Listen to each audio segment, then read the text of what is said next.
I'm David Menzies from Rebel News. I'm so happy to be in Montreal for a couple of reasons. I'm so happy that there are people standing up for their charter rights, which is to assemble and to protest. And I can tell you the contrast here on top of Mount Royal versus what we've seen in Toronto since January at Yonge Dundas Square in Queen's Park. You couldn't have a greater contrast. Here, this beautiful, peaceful protest is occurring. The police are not ticketing anyone, they're not arresting anyone, they're not throwing anybody into paddy wagons. Whereas that is exactly what is happening in Toronto right now under the auspices of Mayor Tory and Premier Ford and the unelected, unaccountable Director of Health in the city, Eileen de Villa. So all in all, I don't know if the powers that be in Quebec are going to listen to the message, which is places of worship are essential. I hope they listen to that message. It doesn't make sense to me that you can only have 10 people in a church and several hundred at the temple of Walmart or Costco.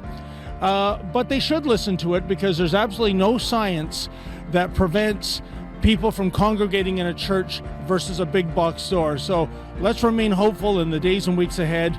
We will see tangible change here in Quebec. Oh, and another thing, get rid of that ridiculous quarantine, will you?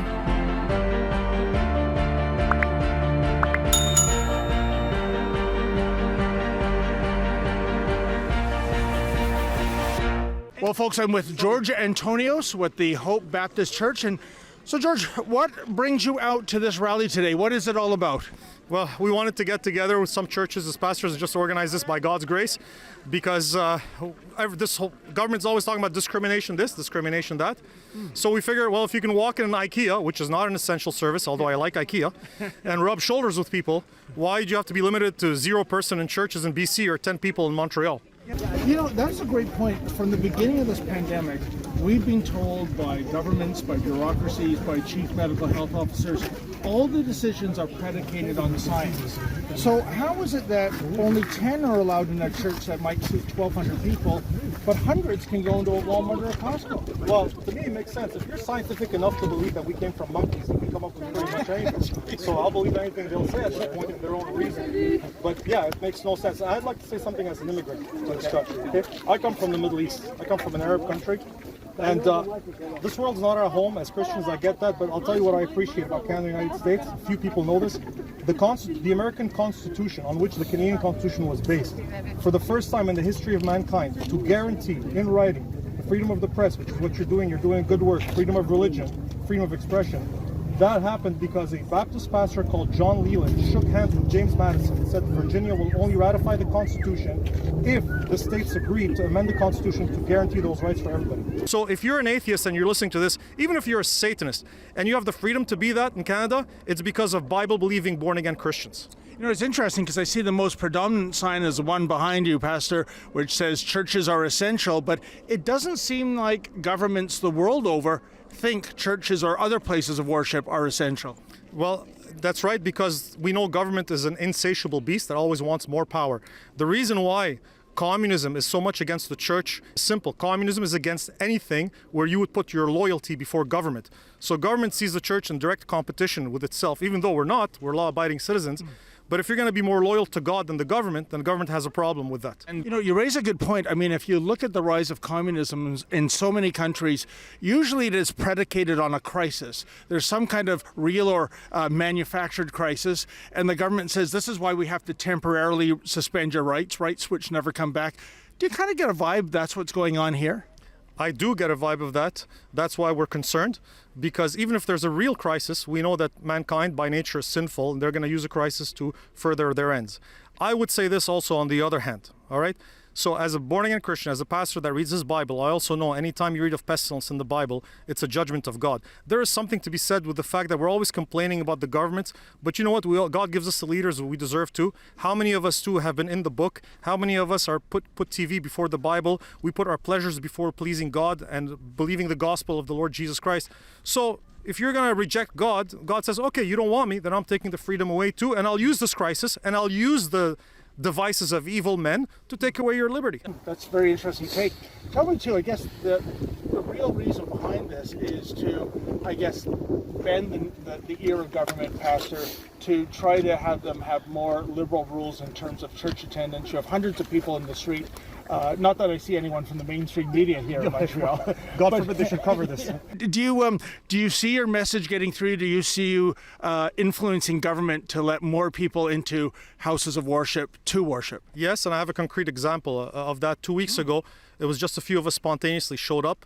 When Monsieur Legault, and we appreciate the work, it's difficult work, we pray for our leaders, but when he would hold a press conference on the lockdowns, the churches or religious services, so this goes out to all religions, right? Mosques, Jews, whatever it is, we were not even mentioned sometimes. We would have to call and we would be an addendum at the end on the website. The last press conference, he said there's 3 areas, important areas, from which he's been hearing a lot, and he mentioned finally places of worship as one of the areas. So the Lord is blessing this and he is using this. Yeah, there's been all kinds of challenges for this area. I did hear that that theaters are opening up, but churches remain at a consistently small amount of people allowed. Yeah, actually, as of yesterday, there was a piece in the news that they might open up again the spectacle. You got to come closer there. 250 people, and one of the points we're making is some of the churches have that kind of square footage. Yeah. Even if not, you can make it proportional. Now, IKEA, there's people rubbing shoulders in IKEA, the stores for buying furniture. That's not an essential service. I love IKEA. I have nothing against IKEA, but it's not an essential service. Right. So they can rub shoulders in IKEA, but somehow being in the church is Somehow a danger. being right. Like where's the consistency? And I think because of the lack of consistency, I've heard this several times. Correct. This is what is bringing up a lot of angst. Like, what's going on? And when we know that in Winnipeg they blocked, a church parking lot from being able to hold church in their cars, millions of dollars being put against Pastor Aaron Rock's church in Ontario, Pastor Steinbach, for refusing to close down. It's freezing cold. They were trying to have church in the parking lot, but they got really cold, So you just see, you go to Costco or the big box stores, limit 430 people or something in IKEA. I mean, what sense does it make? We had a similar situation in one of our churches, Bible Baptist Church in Laval. They were making a meeting in the parking lot, and the police showed up. And people were sitting in their parking lots listening on the FM to the sermon. So we're law-abiding citizens. We're not doing anything that's wrong. But when you start seeing people, this world is always talking about discrimination. We keep our mouths shut, but now it's starting to really look like, at this point, discrimination. And everybody's against that, right? Right. We are. We're against discrimination, and what's fair for everyone should be fair across the board. And Canada, being non-discriminatory is one of their sort of flags that they fly, right? They don't want anyone discriminating against anybody. Here we go. But what's going on right now does feel like discrimination, and it's wrong. We've seen more suicides. We've seen more people wounded because they weren't able to get in touch with the church. They haven't been able to have that solace of the church. I went to your church this morning, and your social distance, you do it safe, and there's nothing unsafe about being there, but there's something healthy about being there. You're delivering the word. The word changes people's hearts. It gives you peace. It gives you hope. It helps people not to be in such anxiety. I think anxiety over the virus, anxiety over the unknown is really hurting people. Well, that's actually Bible principle. The wisest man that ever lived, Solomon, said, "A good report maketh the bones fat. Laughter doeth good like a medicine." So what better report than preaching Jesus Christ? Well, according to the Bible, the spiritual good news has an effect on you physically, positively, that will help you, fight off some diseases. We're not saying if it's a disease that it's a judgment of God. I'm not saying that. Yes. Job was a righteous man. He suffered. But what we are saying is it's healthy. It's physically healthy for people. Yes. But in Steinbach, Manitoba, when the Church of God tried to have church in the parking lot, first they met in their church. They said, you can't meet because COVID-19. They said, no problem. We're going to bring our speakers outside and we will have church in the parking lot. So they did that for one Sunday. The next Sunday, the police came and blocked the parking lot. So they couldn't have church in the parking lot. When churches in Toronto get $10 million fines, but you cannot lock up the drug addicts and the rapists and the people that actually should be in jail, but you are delivering tickets to churches, $10 million. Maybe this isn't really about COVID. And when Pastor James Coates is in jail today in Edmonton, why? Because he said he could not commit to not preaching, to not marrying or burying, to not carrying out his ministry under his leadership and his pastorship of being a minister of the gospel of Jesus Christ in Edmonton. They would not let him out on bail until his hearing in May. He cannot be with his family. Recently now in Edmonton, they have let out a 2-time rapist. He's out on bail while a pastor remains in jail. I'm wondering if we all understand.